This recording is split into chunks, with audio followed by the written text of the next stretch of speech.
नमस्कार। गबन का अंतिम भाग शुरू करने के पहले जानते हैं कहानी अब तक। रमानाथ की झूठी शहादत की वजह से 15 बेगुनाह लोगों को सज़ा सुना दी जाती है। इस बात से जल्पा को रमानाथ से इतनी घृणा हो जाती है कि अगर वह मर भी जाए तो उसे कोई अफसोस न होगा। वह सज़ा पाए हुए लोगों के घर का पता लगाती है, जिसमें कि दिनेश नाम का एक आदमी जिसे फांसी की सज़ा सुना दी गई है, उसके घर की हालत बहुत ही ख़राब है। जल्पा उनके घर वालों की सहायता करने की ठान लेती है। रमानाथ जब जल्पा से मिलने आया था तब जल्पा ने उसे खूब खरी खोटी सुनाई थी। इस बात से आहत होकर रमानाथ अपना बयान बदलने की सोचने लगता है। पुलिस को इसकी भनक लग जाती है और वह उसका मन बदलने के लिए जोहरा नाम की एक वेश्या को उसके पास भेजती है। धीरे धीरे रमानाथ जोहरा के प्रेम में खोता चला जाता है और बयान बदलने की बात भूल जाता है। उसकी ज़िंदगी मज़े से कट रही होती है।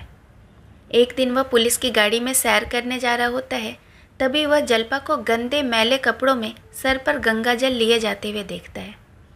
उसका मन जल्पा की खबर लेने के लिए बेचैन हो जाता है। वह जोहरा से बोलता है कि वो जाकर जल्पा की खबर लाए कि वह कहाँ है, किस हाल में है।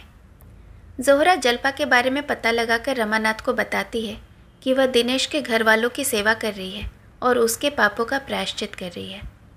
जल्पा से मिलकर जोहरा बिल्कुल बदल जाती है। वह उसका बहुत सम्मान करने लगती है।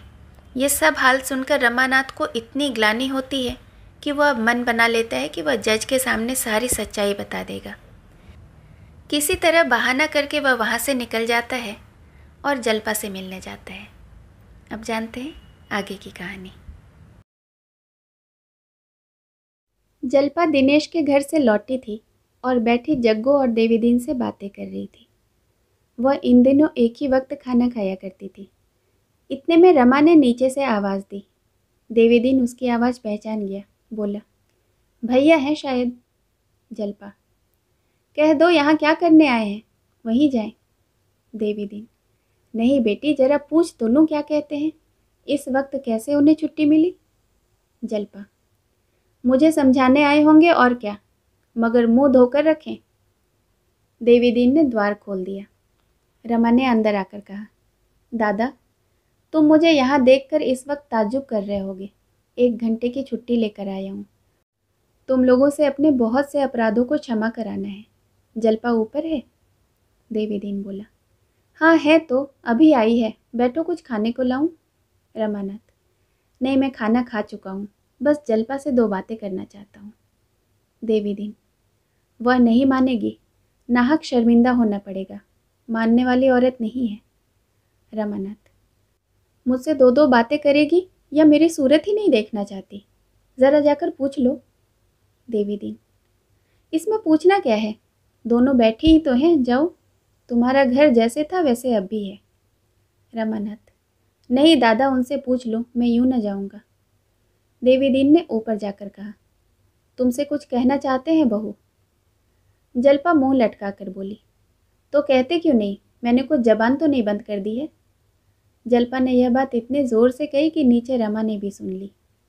कितनी निर्ममता थी, उसकी सारी मिलन लालसा मानो उड़ गई। नीचे ही से खड़े खड़े बोला, वह अगर मुझसे नहीं बोलना चाहती तो कोई ज़बरदस्ती नहीं है, मैंने जज साहब से सारा कच्चा चिट्ठा कह के सुनाने का निश्चय कर लिया है। इसी इरादे से चला हूँ, मेरी वजह से इनको इतने कष्ट हुए, इसका मुझे खेद है। मेरी अकल पर पर्दा पड़ा हुआ था, स्वार्थ ने मुझे अंधा कर रखा था, प्राणों के मोह ने, कष्टों के भय ने बुद्धि हर ली थी। कोई ग्रह सिर पर सवार था, इनके अनुष्ठानों ने उस ग्रह को शांत कर दिया है। शायद 2-4 साल के लिए सरकार की मेहमानी खानी पड़े, इसका भय नहीं, जीता रहा तो फिर भेंट होगी। नहीं, मेरी बुराइयों को माफ़ करना और भूल जाना। तुम भी देवी दादा और दादी मेरे अपराध को क्षमा करना। तुम लोगों ने मेरे ऊपर जो दया की है वह मरते दम तक न भूलूंगा। अगर जीता रहा तो शायद तुम लोगों की कुछ सेवा कर सकूं। मेरी तो ज़िंदगी सत्यानाश हो गई, न दीन का हुआ न दुनिया का। यह भी कह देना कि उनके गहने मैंने ही चुराए थे, सर्राफ को देने के लिए रुपये न थे, गहने लौटाना ज़रूरी था, इसीलिए यह कुकर्म करना पड़ा। उसी का फल आज तक भोग रहा हूँ और शायद जब तक प्राण निकल जाएंगे तब तक भोगता रहूँगा। अगर उसी वक्त सगाई से सारी कथा कह दी होती तो चाहे उस वक्त इन्हें बुरा लगता, लेकिन यह विपत्ति तो सर पर ना आती। तुम्हें भी मैंने धोखा दिया। दादा, मैं ब्राह्मण नहीं हूँ, कायस्थ हूँ।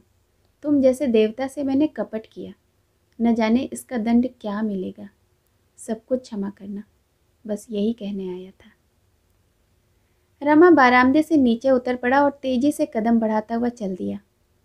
जल्पा भी कोठे से उतरी, लेकिन नीचे आई तो रमा का पता न था। बारामदे से नीचे उतरकर देवीदीन से बोली, किधर गए हैं दादा? देवीदीन ने कहा, मैंने कुछ नहीं देखा बहू, मेरी आंखों में तो आंसू भरा हुआ था। वह अब न मिलेंगे, दौड़ते हुए गए हैं। जल्पा कई मिनट तक सड़क पर निस्पंद खड़ी रही। उन्हें कैसे रोक लूं? इस वक्त वह कितने दुखी हैं, कितने निराश हैं। मेरे सिर पर न जाने क्या शैतान सवार था कि उन्हें बुला न लिया। भविष्य का हाल कौन जानता है, न जाने कब भेंट होगी।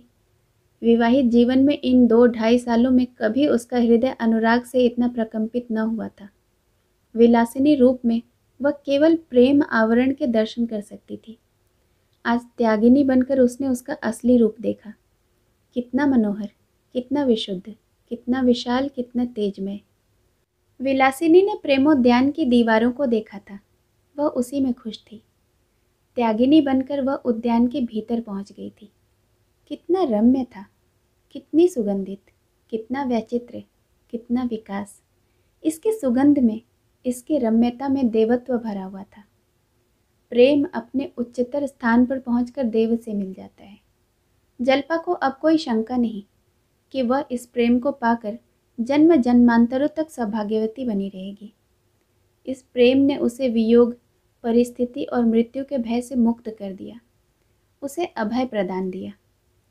इस प्रेम के सामने अब सारा संसार, उसका अखंड वैभव तुच्छ है। इतने में जोहरा आ गई।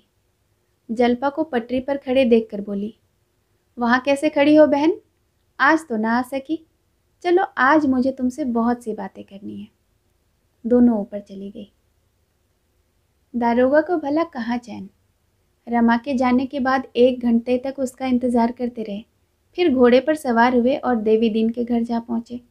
वहाँ मालूम हुआ कि रमा को यहाँ से गए आधे घंटे से ऊपर हो गया है। फिर थाने लौटे। वहाँ रमा का अब तक पता न था। समझे देवीदीन ने धोखा दिया, उन्हीं ने कहीं छिपा कर रखा होगा। सरपट साइकिल दौड़ाते हुए देवीदीन के घर पहुंचे और धमकाना शुरू किया। विश्वास न हो तो घर की खाना तलाशी ले लीजिए, और क्या कीजिए, कोई बहुत बड़ा घर भी तो नहीं है। एक कोठरी नीचे है, एक ऊपर। दारोगा ने साइकिल से उतरकर कहा, तुम बतलाते क्यों नहीं वहाँ कहाँ गए? देवीदीन, मुझे कुछ मालूम हो तब तो बताऊं साहब।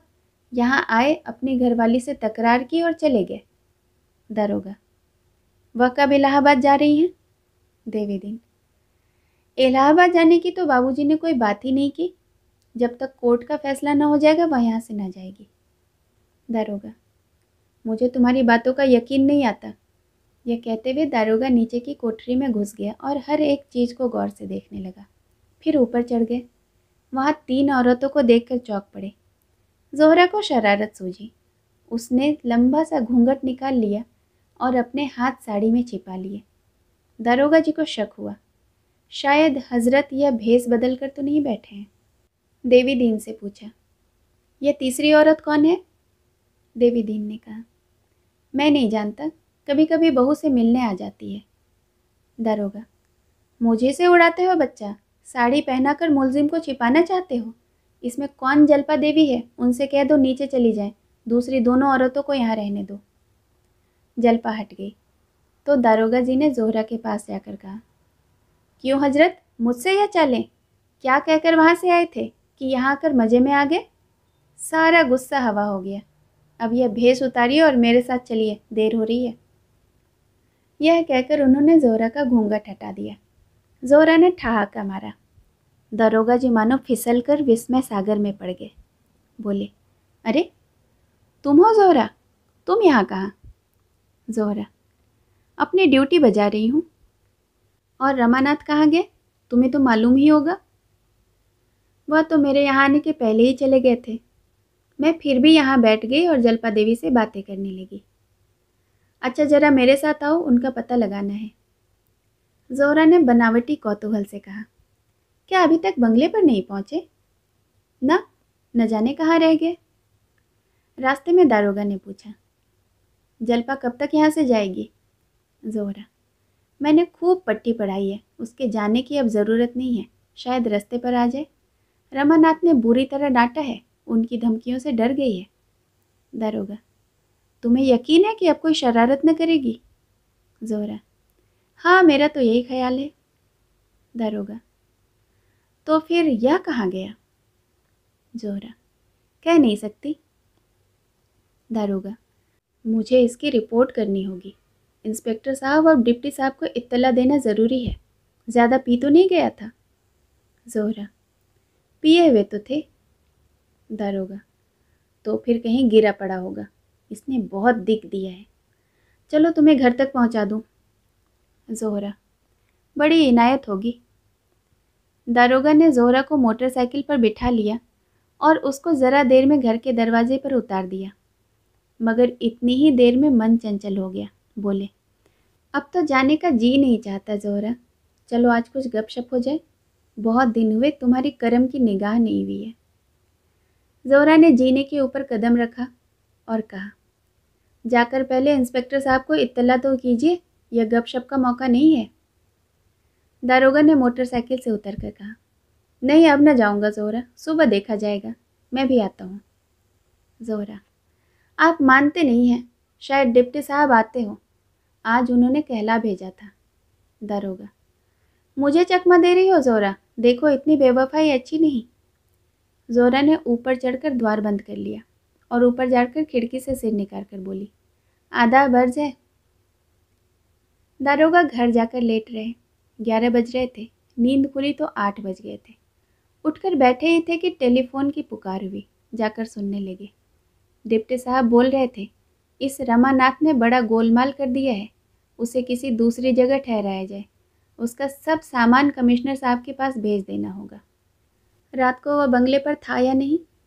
दारोगा ने कहा, जी नहीं, रात मुझसे बहाना करके अपनी बीवी के पास चला गया था। टेलीफोन, तुमने उसको क्यों जाने दिया? हमको डर लगता है कि उसने जज साहब के पास जाकर हाल कह दिया है, मुकदमे की फिर से जांच होगी। आपसे बड़ा भारी ब्लंडर हुआ है, सारा मेहनत पानी में फिर गया, आपको ज़बरदस्ती रोक लेना चाहिए था। दारोगा, तो क्या वह जज साहब के पास गया था? डिप्टी, हाँ साहब, वहीं गया था और जज भी कायदा को तोड़ दिया, वह फिर से मुकदमे की पेशी करेगा। रमा अपना बयान बदलेगा, अब इसमें कोई डाउट नहीं है, और यह सब आपका मिस्टेक है, हम सब उस बाढ़ में बह जाएगा। जोहरा ने भी दगा दिया। दारोगा उसी वक्त रमानाथ का सब सामान लेकर पुलिस कमिश्नर के बंगले की तरफ चला। रमा पर ऐसा गुस्सा आ रहा था कि पावे तो समूचा ही निगल जाए। कमबख्त को कितना समझाया, कैसी कैसी खातिर की, पर दगा कर ही गया। इसमें जोहरा की भी साठगांठ है, तो बीवी को डांट फटकार करने का महज एक बहाना था। जोहरा बेगम की तो आज ही खबर लेता हूँ, कहाँ जाती है, देवी दीन से भी समझूंगा। एक हफ्ते तक पुलिस कर्मचारियों में जो हलचल रही उसका जिक्र करने की कोई ज़रूरत नहीं। रात के रात और दिन के दिन इसी फिक्र में चक्कर खाते रहते थे। अब मुकदमे से कहीं ज़्यादा फिक्र अपनी थी। सबसे ज़्यादा घबराहट दारोगा को थी, बचने की कोई उम्मीद नज़र न आती थी। इंस्पेक्टर और डिप्टी दोनों ने सारी जिम्मेदारी उन्हीं के सिर डाल दी और खुद बिल्कुल अलग हो गए। इस मुकदमे की फिर पेशी होगी, इसकी सारे शहर में चर्चा होने लगी। अंग्रेजी न्याय के इतिहास में यह घटना सर्वथा अभूतपूर्व थी, कभी ऐसा नहीं हुआ। वकीलों में इस पर कानूनी बहसें होती थी, जज साहब ऐसा भी कर सकते हैं, मगर जज दृढ़ था। पुलिस वाले ने बड़े जोर लगाए, पुलिस कमिश्नर ने यहाँ तक कहा कि इससे सारा पुलिस विभाग बदनाम हो जाएगा, लेकिन जज ने किसी की न सुनी। झूठे सबूतों पर 15 आदमियों की ज़िंदगी बर्बाद कर देने की जिम्मेदारी लेना उसकी आत्मा के लिए असहाय था। उसने कोर्ट को सूचना दी और गवर्नमेंट को भी।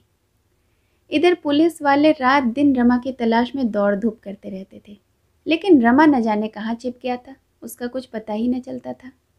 हफ्तों सरकारी कर्मचारियों में लिखा पढ़ी होती रही, मानो कागज स्याह कर दिए गए हों। उधर समाचार पत्रों में इस मामले पर नित्य आलोचना होती रहती थी। एक पत्रकार ने जलपा से मुलाकात की और उसका बयान छाप दिया, दूसरे ने जोहरा का बयान छाप दिया। इन दोनों बयानों ने पुलिस की बखिया उधेड़ डाली। ज़ोहरा ने तो जो लिखा कि मुझे 50 रुपये रोज़ दिए जाते थे कि रमानाथ को बहलाती रहूं और उसे कुछ सोचने विचारने का अवसर न मिले। पुलिस ने इस बयान को पढ़ा तो दांतों अंगुली पीस लिए। ज़ोहरा और जल्पा दोनों कहीं और जा छुपी, नहीं तो पुलिस ने ज़रूर उनकी शरारत का मज़ा चखाया होता था। आखिर 2 महीने के बाद फैसला हुआ। इस मुकदमे पर विचार करने के लिए एक सिविलियन नियुक्त किया गया। शहर के बाहर एक बंगले में विचार हुआ, जिससे ज़्यादा भीड़ भाड़ न हो। फिर भी रोज़ 10-12 आदमी जमा हो ही जाते थे।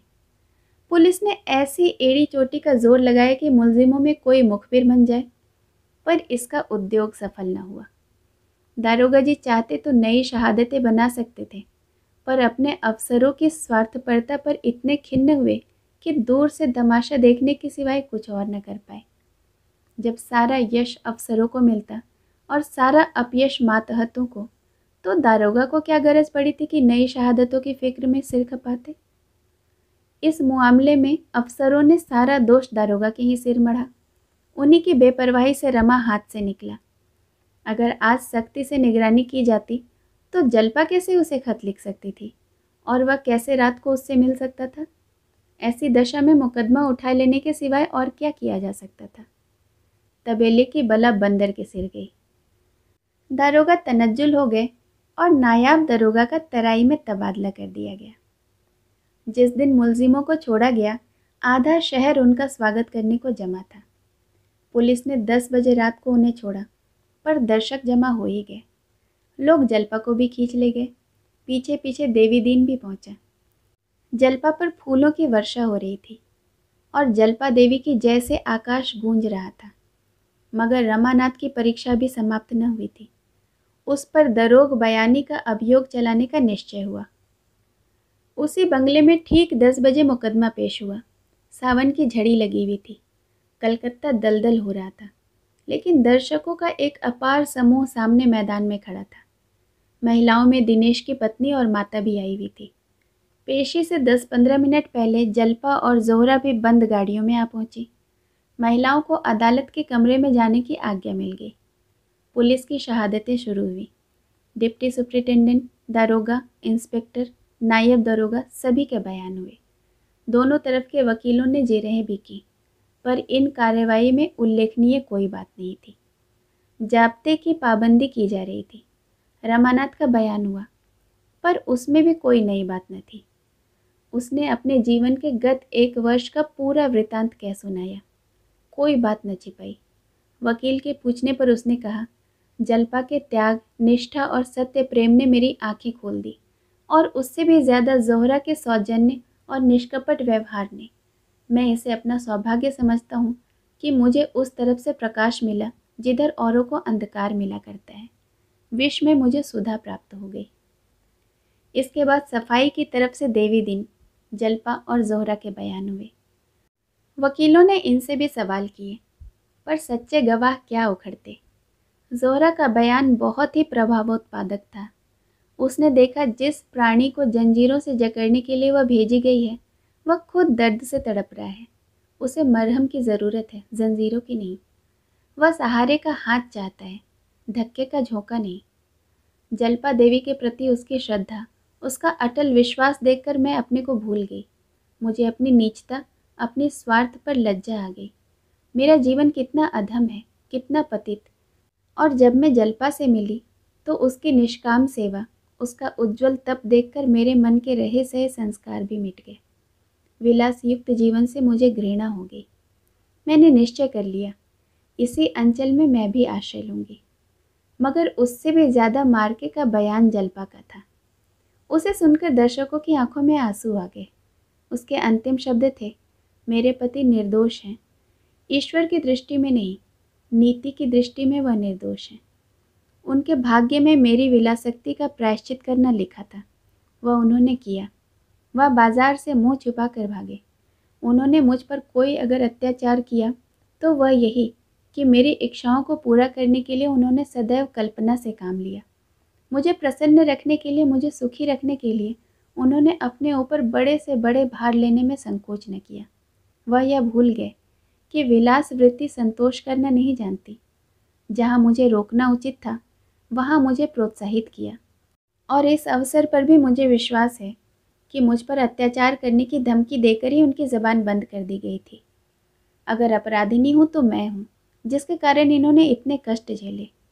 मैं मानती हूँ कि मैंने उन्हें अपना बयान बदलने के लिए मजबूर किया था। अगर मुझे विश्वास होता कि वह डाकों में शरीक हुए हैं, तो मैं सबसे पहले उनका तिरस्कार करती। मैं यह नहीं सह सकती कि वह निरपराधियों की लाश पर अपना भवन खड़ा करें। जिन दिनों यहाँ डाके पड़े, उन तारीखों में मेरे स्वामी प्रयाग में थे। अदालत चाहे तो टेलीफोन के द्वारा जांच कर सकती है। अगर ज़रूरत हो तो म्यूनिसिपल बोर्ड के अधिकारियों का बयान लिया जा सकता है। ऐसी दशा में मेरा कर्तव्य इसके सिवाय और कुछ नहीं हो सकता जो मैंने किया। अदालत ने सरकारी वकील से पूछा, क्या प्रयाग से इस मामले में कोई रिपोर्ट मांगी गई थी? वकील ने कहा, जी हाँ, मगर हमारा उस विषय पर कोई विवाद नहीं है। सफाई के वकील ने कहा, इससे तो यह सिद्ध हो जाता है कि मुलजिम डाके में शरीक ही नहीं था। अब केवल यह बात रह जाती है कि वह मुखबिर क्यों बना। वादी वकील, स्वार्थ सिद्धि के सिवाय और क्या हो सकता है? सफाई का वकील, मेरा कथन है कि उसे धोखा दिया गया और जब उसे मालूम हो गया कि जिस भय से उसने पुलिस के हाथों की कठपुतली बनना स्वीकार किया वह उसका भ्रम था, तो उसे धमकियां दी गई। अब सफाई का कोई गवाह न था। सरकारी वकील ने बहस शुरू की। आज आपके सम्मुख एक ऐसा अभियोग उपस्थित हुआ है जैसा सौभाग्य से बहुत कम हुआ करता है। आपको जनकपुर की डकैती का हाल मालूम है? जनकपुर के आसपास के कई गांवों में लगातार डाके पड़े और पुलिस डकैतों की खोज करने लगी। महीनों पुलिस कर्मचारी अपनी जान हथेली पर लिए हुए डकैतों को ढूंढ निकालने की कोशिश करते रहे। आखिर उनकी मेहनत सफल हुई और डाकुओं की खबर मिली। यह लोग एक घर में बंद बैठे पाए गए। पुलिस ने एक बारगी सबों को पकड़ लिया। लेकिन आप जानते हैं, ऐसे मामलों में अदालतों के लिए सबूत पहुंचाना बहुत मुश्किल होता है। जनता इन लोगों से कितना डरती है, प्राणों के भय से शहादत देने को तैयार नहीं होती। यहाँ तक कि जिनके घरों में डाके पड़े थे, वे भी शहादत देने का अवसर आया तो साफ निकल गए। महानुभावों, पुलिस इसी उलझन में पड़ी हुई थी कि एक युवक आता है और इन डाकुओं का सरगना होने का दावा करता है। वह उन डकैतियों का ऐसा सजीव, ऐसा प्रमाण पूर्व वर्णन करता है कि पुलिस धोखे में आ जाती है।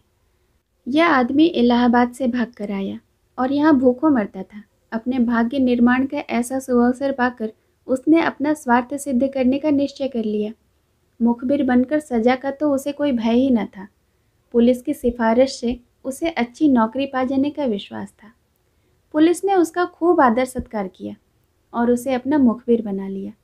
बहुत संभव था कि कोई शहादत न पाकर पुलिस इन मुलजिमों को छोड़ देती और उन पर मुकदमा न चलाती। पर इस युवक के चकमे में आकर उसने अभियोग चलाने का निश्चय किया। उसमें चाहे और कोई गुण हो या न हो, उसकी रचना शक्ति की प्रखरता से इनकार नहीं किया जा सकता। उसने डकैतियों का ऐसा यथार्थ वर्णन किया कि जंजीर की एक कड़ी भी कहीं से गायब न पाई गई। अंकुर से फूल निकलने तक की सारी बातें उसने कल्पना कर ली थी। पुलिस ने मुकदमा चला दिया, पर ऐसा मालूम होता है इस बीच में उसे भाग्य निर्माण का इससे भी अच्छा अवसर मिल गया है। बहुत संभव है कि सरकार विरोधिनी संस्थाओं ने उसे प्रलोभन दिए हों और उन प्रलोभनों ने उसके स्वार्थ सिद्धि का नया रास्ता सुझा दिया हो। जहाँ धन के साथ यश भी था, वाहवाही भी, देशभक्ति का गौरव भी। वह अपने स्वार्थ के लिए सब कुछ कर सकता है।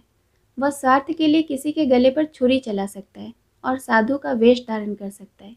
यही उसके जीवन का लक्ष्य है।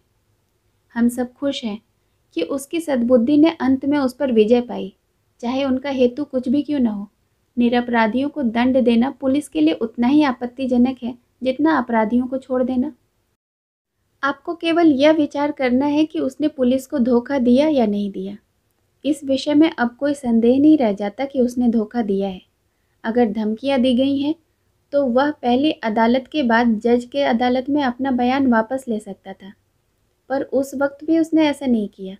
इससे स्पष्ट है कि धमकियों का आक्षेप मिथ्या है। उसने जो कुछ किया स्वेच्छा से किया। ऐसे आदमी को यदि दंड न दिया गया तो उसे अपनी कुटिल नीति से काम लेने का फिर साहस होगा और उसकी हिंसक मनोवृत्तियाँ और भी बलवान हो जाएंगी। फिर सफाई के वकील ने जवाब दिया, यह मुकदमा अंग्रेजी इतिहास में नहीं है, शायद सर्वदेशीय न्यायालय के इतिहास में यह अद्भुत घटना है। रमानाथ एक साधारण युवक है। उसकी शिक्षा भी बहुत मामूली हुई है। वह ऊंचे विचारों का आदमी नहीं है।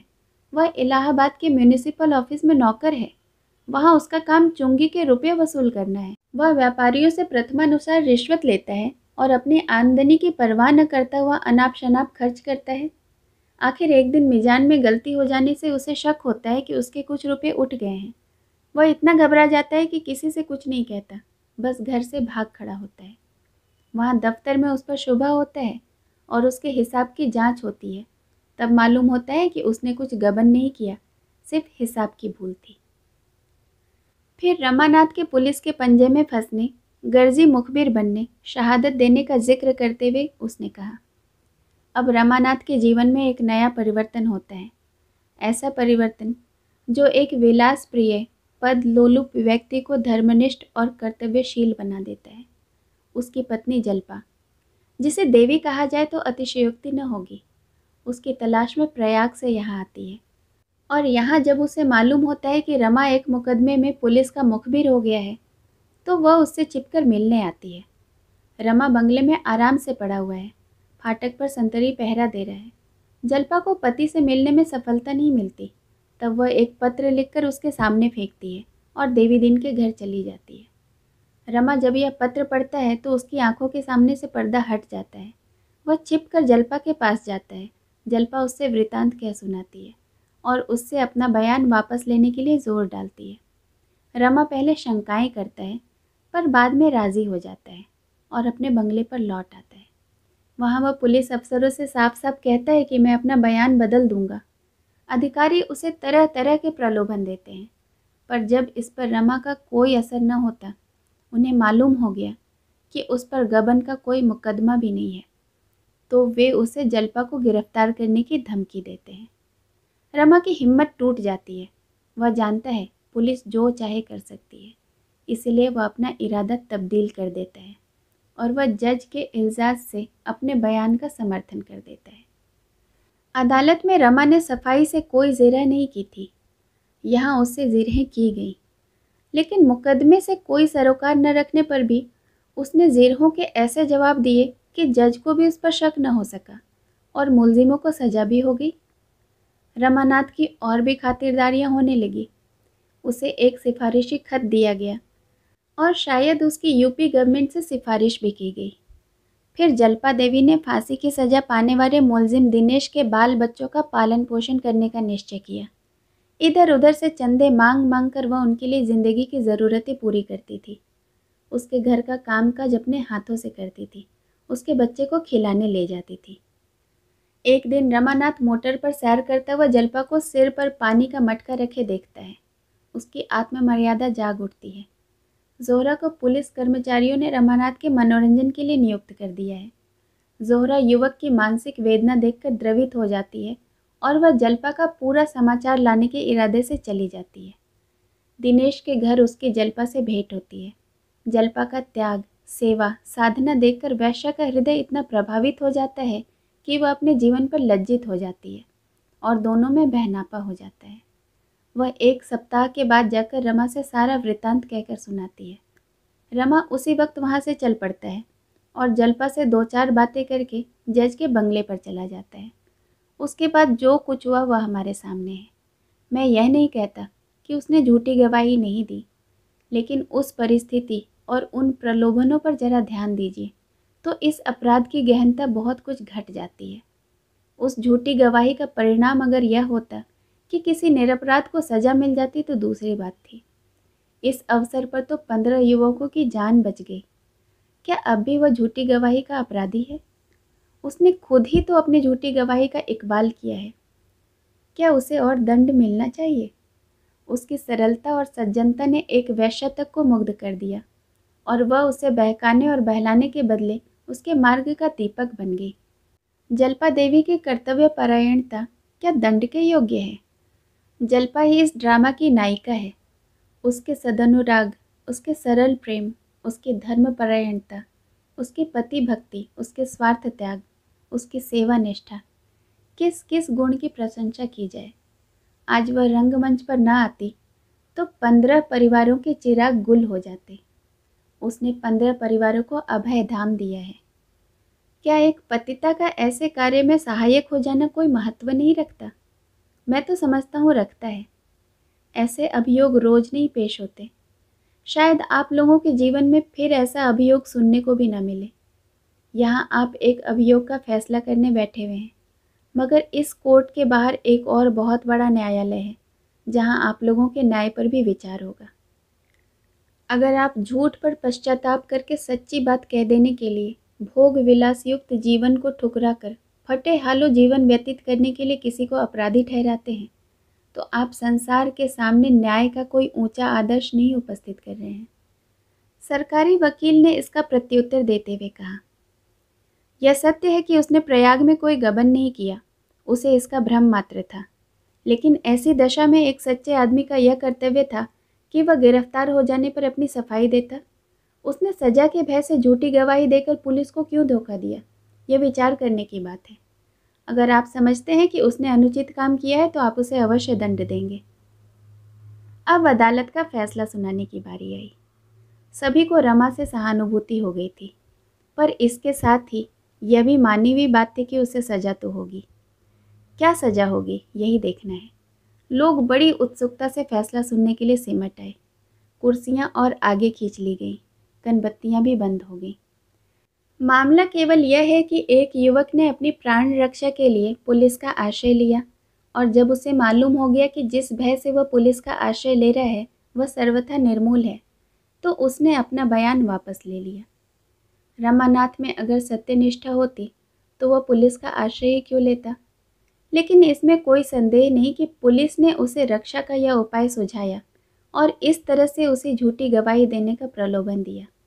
मैं यह नहीं मान सकता कि इस मामले में गवाही देने का प्रस्ताव स्वतः उसके मन में पैदा हो गया। उसे प्रलोभन दिया गया है, जिसे उसने दंड के भय से स्वीकार भी किया। उसे यह भी अवश्य विश्वास दिलाया गया होगा कि जिन लोगों के विरुद्ध उसे गवाही देने के लिए तैयार किया जा रहा है वे वास्तव में अपराधी थे, क्योंकि रमानाथ में जहाँ दंड का भय है वहाँ न्याय भक्ति भी है। वह उन पेशेवर गवाहों में से नहीं है जो स्वार्थ के लिए निरपराधों को फंसाने से नहीं हिचकते। अगर ऐसी बात न होती तो वह अपनी पत्नी के आग्रह से बयान बदलने पर कभी राजी न होता। यह ठीक है कि पहली अदालत के बाद ही उसे मालूम हो गया कि उस पर गबन का कोई मुकदमा नहीं है, और जज की अदालत में वह अपने बयान को वापस न ले सका। उस वक्त उसने यह इच्छा अवश्य प्रकट की, पर पुलिस की धमकियों ने उस पर फिर विजय पाई। पुलिस को बदनामी से बचाने के लिए इस अवसर पर उसे धमकियां देना स्वाभाविक है, क्योंकि पुलिस को मुलजिमों के अपराधी होने के विषय में कोई संदेह न था। रमानाथ धमकियों में आ गया। यह उसकी दुर्बलता अवश्य है, पर परिस्थिति को देखते हुए क्षम्य है। इसीलिए मैं रमानाथ को बरी करता हूँ। चैत्र की शीतल सुहावनी स्फूर्तिमयी संध्या, गंगा का तट, टेसुओं से लहलहाता हुआ ढाक का मैदान, बरगद का छायादार वृक्ष, उसके नीचे बंधी हुई गायें, भैंसें, कद्दू और लौकी की बेलों से लहलहाती हुई झोपड़ियाँ। न कहीं गर्द न गुबार, न शोर न गुल। सुख और शांति के लिए क्या इससे अच्छी जगह कोई हो सकती थी? नीचे स्वर्णमयी गंगा लाल काले नीले आवरण से चमकती हुई मंद स्वरों में गाती, कहीं लपकती, कहीं झिझकती, कहीं चपल, कहीं गंभीर, अनंत अंधकार की ओर चली जा रही है। देवी और रमा ने यहीं प्रयाग के समीप आकर आश्रय लिया। 3 साल गुजर गए हैं। देवी दीन ने जमीन ली है, बाग लगाया, खेती जमाई, गाय भैंसे खरीदी और कर्म योग में अवतरित उद्योग में सुख, संतोष और शांति का अनुभव कर रहा है। उसके मुख पर अब वह जर्दी और झुर्रियाँ नहीं है। एक नई स्फूर्ति और नई कांति झलक रही है। शाम हो गई है। गाय भैंसे हाट से लौटी। जग्गू ने उन्हें खूंटे से बांधा और थोड़ा थोड़ा भूसा लाकर उनके सामने रख दिया। इतने में देवी और गोपी भी बैलगाड़ी पर डांठे लादे हुए आ पहुँचे।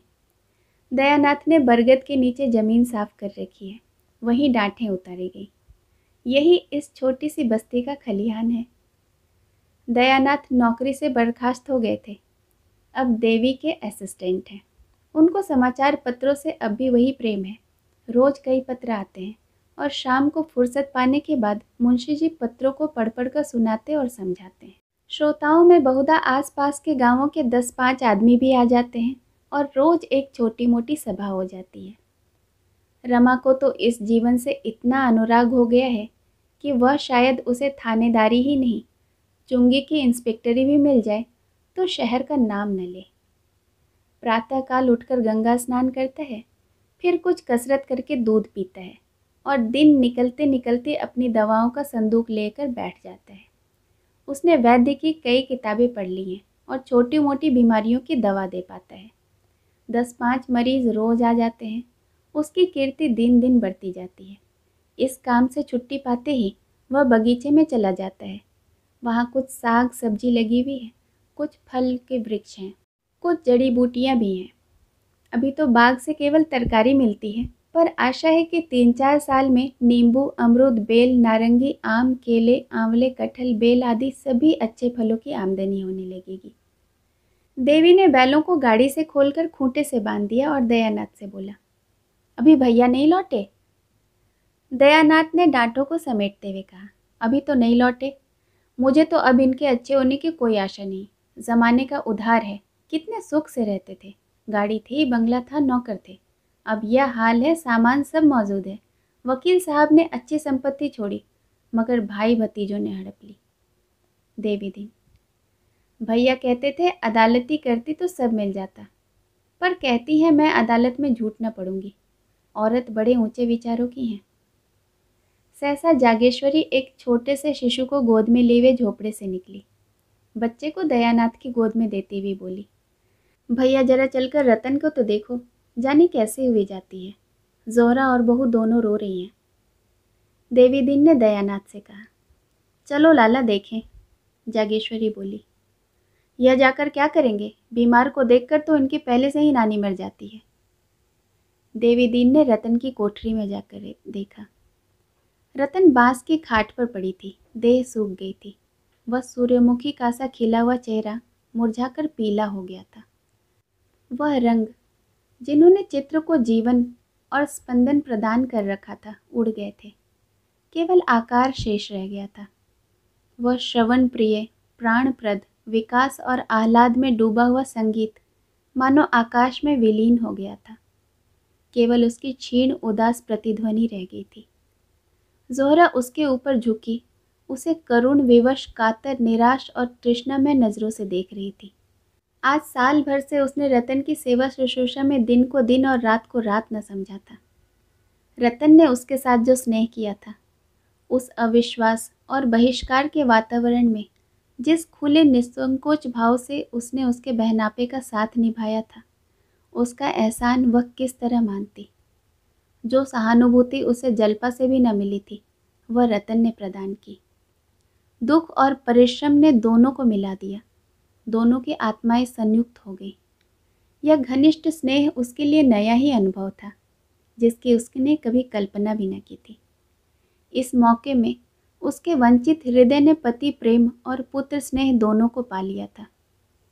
देवी दीन ने रतन के चेहरे की ओर संचित नजरों से देखा, तब उसकी नाड़ी हाथ में लेकर पूछा, कितनी देर से नहीं बोली है? जल्पा ने आंखें पोंछकर कहा, अभी तो बोलती थी, एकाएक आंखें ऊपर चढ़ गई और बेहोश हो गई। वैद्य जी को लेकर अभी तक नहीं आए? देवी दीन ने कहा, इनकी दवा वैद्य के पास नहीं है। यह कहकर उन्होंने थोड़ी सी राख ली, रतन के सिर पर फेरा, कुछ मुंह में बुदबुदाया और चुटकी रखकर उसके माथे पर लगा दी। तब पुकारा, रतन बेटी आंखें खोलो। रतन ने आंखें खोल दी और इधर उधर सकपकाई हुई आंखों से देखकर बोली, मेरी मोटर आई थी ना, कहाँ गया वह आदमी? उससे कह दो थोड़ी देर के बाद लाए। जोहरा, आज मैं तुम्हें अपने बगीचे की सैर कराऊंगी, हम दोनों झूले पर बैठेंगी। जोहरा फिर रोने लगी। जल्पा भी आंसुओं के वेग को रोक न सकी।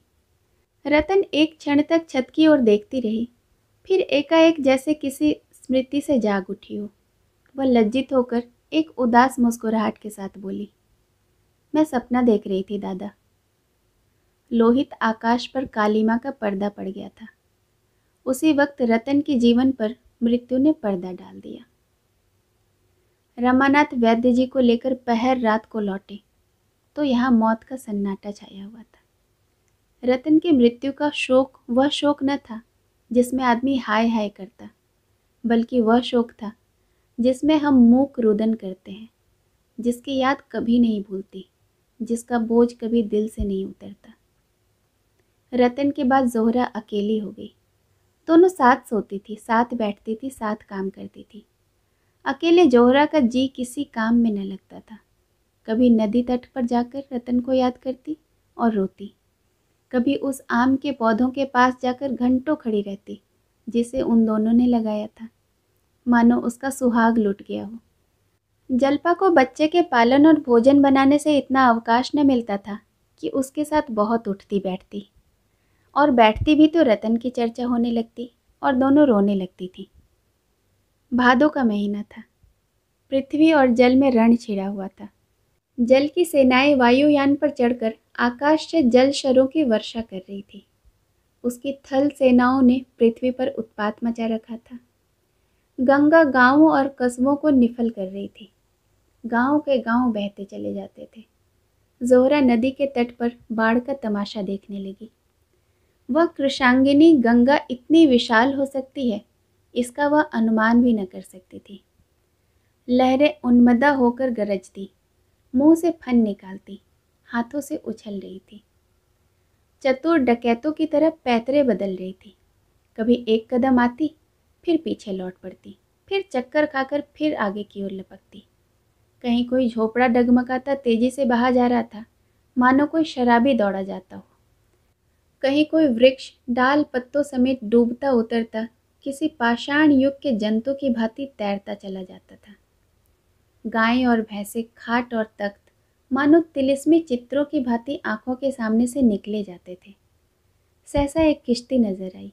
उस पर कई स्त्री पुरुष बैठे हुए थे। बैठे क्या थे, चिमटे हुए थे। किश्ती कभी ऊपर जाती, कभी नीचे आती। बस यही मालूम होता कि अब उल्टी अब उल्टी। पर वाह रे साहस! सब अब भी माँ गंगा की पुकार करते जाते थे।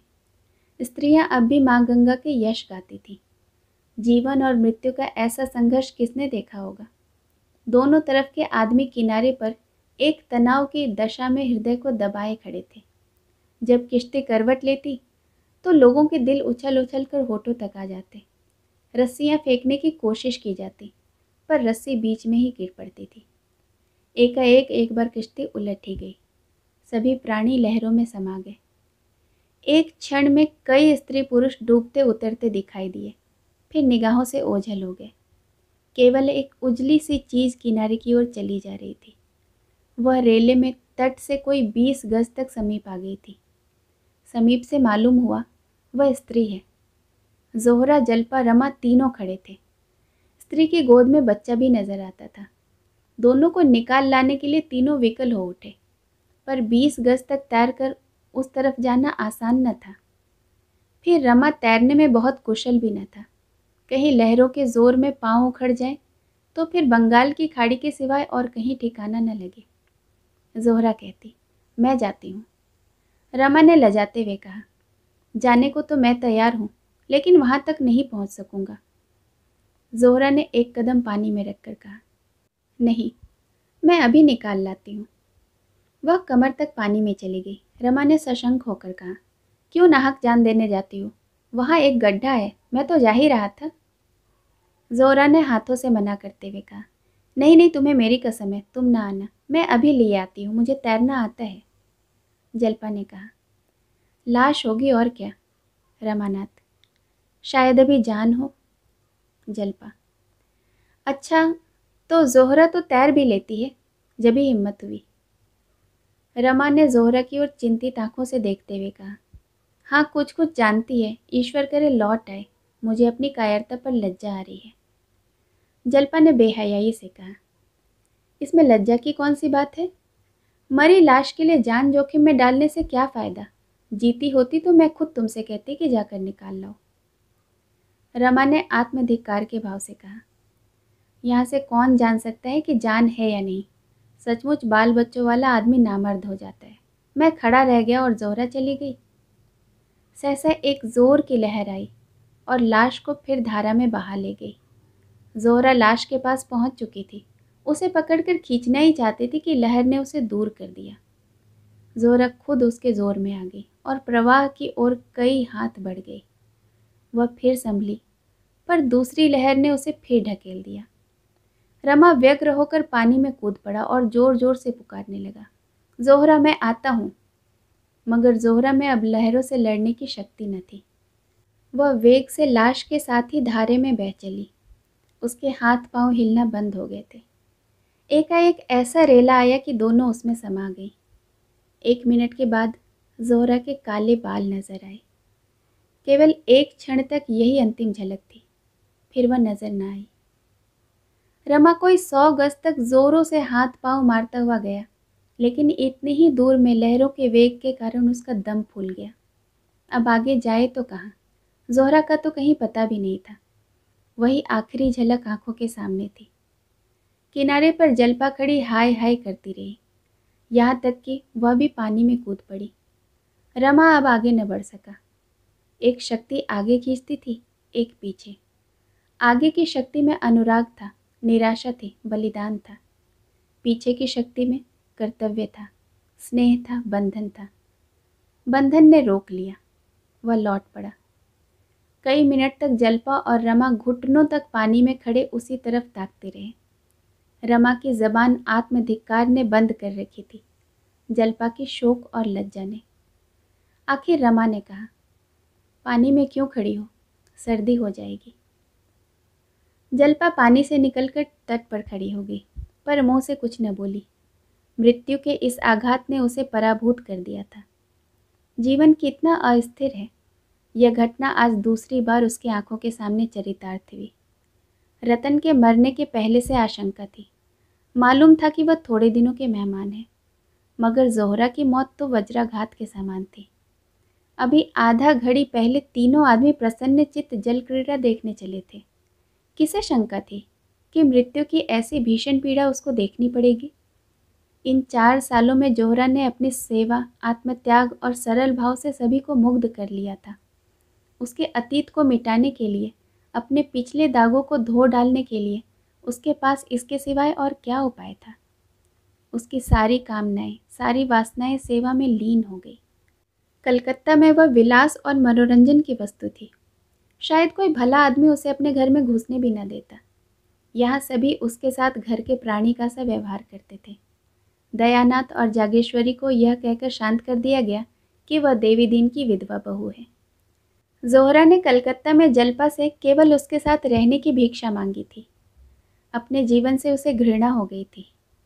जलपा की विश्वास में उदारता ने उसे आत्मशुद्धि के पद पर डाल दिया। रतन का पवित्र निष्काम जीवन उसे प्रोत्साहित किया करता था। रमा भी थोड़ी देर के बाद पानी से निकला और शोक में डूबा हुआ घर की ओर चला। मगर अक्सर वह और जलपा नदी के किनारे आ बैठते जहाँ ज़ोहरा डूबी थी। उस तरफ घंटों देखा करते। कई दिनों तक उन्हें यह आशा बनी रही कि शायद ज़ोहरा बच गई हो और किसी तरफ से चली आए। लेकिन धीरे धीरे यह आशा क्षीण होकर अंधकार के शोक में खो गई। मगर अभी तक ज़ोहरा की सूरत उनकी आंखों के सामने गिरा करती है। उसके लगाए हुए पौधे, उसकी पाली हुई बिल्ली, उसके हाथों से सिले हुए कपड़े, उसका कमरा, यह सब उसके स्मृति चिन्ह उनके पास जाकर रमा की आंखों के सामने ज़ोहरा की तस्वीर खड़ी कर देती है। गबन का यह अंतिम भाग सुनने के लिए बहुत बहुत धन्यवाद। इसके साथ ही मुंशी प्रेमचंद जी द्वारा लिखा हुआ यह उपन्यास गबन अब समाप्त होता है। एक अनुरोध, अगर आपने अब तक मेरा चैनल नहीं सब्सक्राइब किया है तो इसे प्लीज़ सब्सक्राइब कर लें और हाँ, साथ ही साथ बेल आइकन भी प्रेस करें ताकि मेरे द्वारा अपलोड की हुई कहानियाँ पहुँचे सबसे पहले आप तक।